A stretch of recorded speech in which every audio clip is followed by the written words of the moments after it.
Welcome to AMDA Vibes, where today, we are reopening one of the most famous disasters in human history. You think you know this story. The Iceberg, the unsinkable ship, the band playing as the water rose, the lifeboats that were not enough. You know the movie, you know the images, you know the ending. But here is what you probably do not know. The iceberg did not sink the Titanic. Not really. What sank the Titanic was a series of decisions, compromises, failures, and secrets that have been emerging piece by piece for over a century, and in 2026, the most advanced underwater imaging technology ever deployed to the wreck site has revealed details that are rewriting the official story in ways nobody expected. This is the real reason the Titanic sank, and it is far more disturbing than an iceberg, what we thought we knew. April 14, 1912. The RMS Titanic, the largest, most luxurious ship ever built, is on her maiden voyage from Southampton to New York. She carries 2,224 people. She is moving at 22 knots through an ice field in the North Atlantic. The night is clear, cold, and moonless. At 11:40 p.m., the lookouts spot an iceberg directly ahead. Too late to avoid it. The iceberg scrapes along the starboard side of the ship. The hull is breached. Water floods in. 2 hours and 40 minutes later, the Titanic is gone. 1,517 people dead. The official explanation has always been simple. Ship hit iceberg. Iceberg opened hull. Ship sank. Tragic. Avoidable. But essentially straightforward. Except the more investigators have looked at the Titanic, the less straightforward the story becomes. The steel that should not have failed. The first crack in the official story appeared decades ago, when researchers first recovered pieces of the Titanic's hull from the ocean floor and analyzed them. They found something troubling. The steel used to build the Titanic was significantly more brittle than modern shipbuilding steel. Specifically, the steel performed adequately at warm temperatures, but became dramatically more brittle in cold water. The kind of cold water found in the North Atlantic in April. Modern metallurgical analysis shows that the Titanic's hull steel had high sulfur content, a characteristic that reduces toughness and increases brittleness at low temperatures. When the iceberg struck, instead of denting and bending as modern steel would, the hull plates cracked and split. The damage happened faster and more catastrophically than it should have.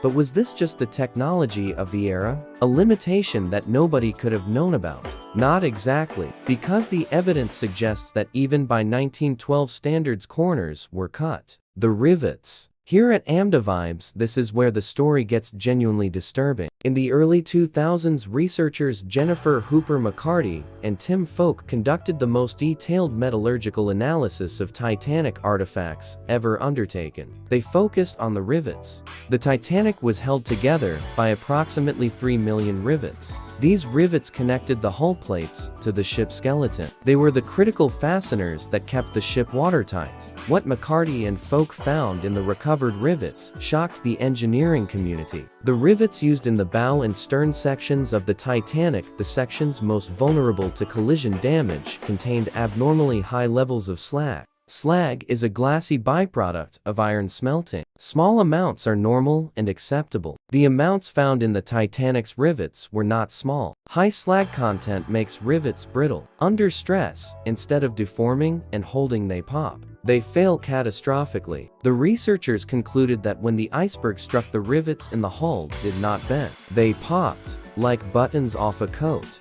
opening seams between hull plates far faster than a simple scrape should have allowed. Why were substandard rivets used? The answer points directly at the pressure to build fast, build cheap, and build on schedule. The speed decision. White Star Line, the company that owned the Titanic, was in a fierce competition with its rival Cunard Line. Cunard had just launched the Mauretania and Lusitania, two ships that held the blue ribbon for fastest Atlantic crossing. They were faster, more glamorous, and capturing the passenger market that White Star desperately needed. White Star's response was to build bigger. The Olympic-class ships, the Olympic, the Titanic, and the Britannic, would not be the fastest ships on the ocean. They would be the largest, the most luxurious, the most magnificent, and they would be built on a punishing schedule. The pressure to deliver the Titanic on time was immense. The shipyard Harland and Wolff in Belfast was simultaneously building the Olympic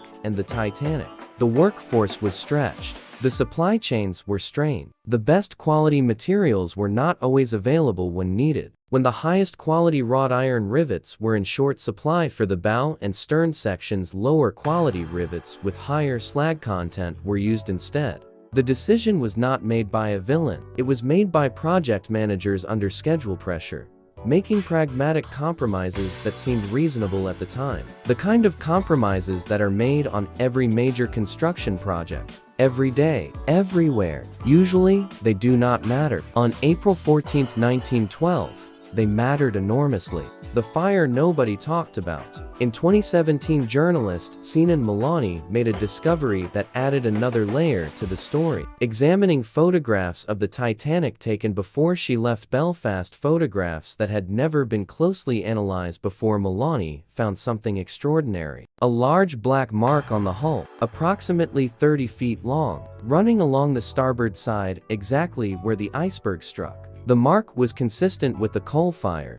Further investigation revealed that a fire had indeed broken out in one of the Titanic's coal bunkers before she even left Belfast. Coal bunker fires were not uncommon on ships of this era. Coal can spontaneously combust under the right conditions. They were usually manageable. Usually, this fire burned for days, possibly weeks. The heat it generated pressed against the interior of the hull would have weakened the steel in exactly the area that the iceberg struck. Weakened steel, brittle rivets, a hull already stressed by weeks of heat, and then an iceberg. The official inquiry into the Titanic disaster in 1912 knew about the fire. It was mentioned briefly, then largely set aside, because the company that owned the Titanic was represented at the inquiry, and a coal fire that weakened the hull before the ship even left port was not a story that White Star Line wanted told. The 2026 discovery. In 2026, the most comprehensive underwater survey of the Titanic wreck ever conducted is completed. Using next-generation photogrammetric scanning technology, the same technology used to create precise digital models of archaeological sites, a team produces the first complete, millimeter-precise digital reconstruction of the entire wreck, all 46,000 tons of it. What the scan reveals adds critical new detail to the emerging picture. The damage pattern on the hull is more complex than previously understood. The scanning reveals evidence of multiple points of hull failure, not just the scrape along the starboard side, but additional stress fractures consistent with the hull already compromised before the collision. The scanning also reveals the precise geometry of how the ship broke apart on the surface, the final catastrophic split that sent the bow and stern to the ocean floor separately. The fracture pattern is consistent with steel that was significantly more brittle than specifications required, supporting the metallurgical evidence found in recovered samples. The iceberg was the trigger, but the gun had been loaded long before April 14th. A coal fire that weakened the hull, substandard rivets that popped under stress, steel that shattered in cold water instead of bending, a ship moving at near full speed through a known ice field on a moonless night because the schedule demanded it. The Titanic did not sink because of bad luck. It sank because of a cascade of compromises, each one individually defensible, that combined into catastrophe. The lesson. So what does the real story of the Titanic teach us? It teaches us that catastrophe is rarely a single event. It is always a system. The iceberg gets all the attention because it is the dramatic moment, the visible cause, the thing that happened last in a long chain of things that made the disaster inevitable. But the iceberg was just the final link. The real causes were invisible, buried in metallurgical reports, hidden in purchasing decisions, and spoken in boardroom conversations about schedule pressure and budget constraints. The Titanic is the perfect case study in what engineers call normalization of deviance, the process by which shortcuts and compromises, each individually small, each individually survivable, become normalized, accepted, invisible, until they are not. The same process caused the Space Shuttle Challenger disaster. The same process caused the Boeing 737 MAX crashes. The same process is operating right now in systems and structures that we trust with our lives every day. The second lesson is about accountability. The 1912 inquiry knew about the fire. It knew about the speed. It knew about the ice warnings that were received and ignored. And it produced a report that largely absolved the people and companies responsible. Because the people running the inquiry had interests in common with the people being investigated. The truth that emerged took over a century to fully assemble, piece by piece, rivet by rivet, from researchers with no stake in the outcome except the truth. The truth always emerges eventually, but eventually is cold comfort for 1,517 people at the bottom of the North Atlantic. And the final lesson is the most personal. Every compromise you make in your work, in your relationships, in the structures you build, and the decisions you take has a consequence. Most of the time the consequence is invisible. The substandard rivet holds. The fire goes out. The ship makes it across the ocean. But sometimes in the wrong conditions, under the wrong stress, on the wrong night, the compromises stack up.